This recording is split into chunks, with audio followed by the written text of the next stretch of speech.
দেখুন বন্ধুরা, আমার মামাকে মালা পরিয়ে দিয়েছে। মায়ের মুখে হাসি দেখুন শুধু।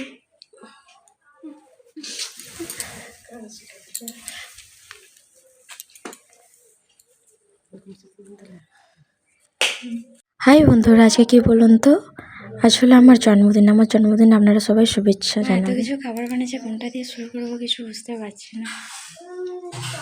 আজকে কত কিছু বানিয়েছে, স্যালাড, কিমে দিয়ে আলু ভাতে, শাক ভাজা, আলু ভাজা, এটা বানিয়েছে কই মাছ ভাজা, এটা হচ্ছে কুমড়ো ফুলের বড়া, এটা লাউয়ের ডাল, এটা পনিরের সবজি, এটা হচ্ছে মিষ্টি, এটা দই, এটা পাঁপড়, এটা রসমালাই, এটা চাটনি। দেখুন বন্ধুরা কত কিছু বানিয়েছে। আর হ্যাঁ, যে শাড়িটা পরে আছে ওটাও মা জন্মদিনে আমাকে দিয়েছেন। তো জানাবেন আমাকে শাড়িটা পরে কেমন লাগছে। সবাই কিন্তু আমার জন্মদিনের শুভেচ্ছা জানাবেন। হ্যাঁ, বাই।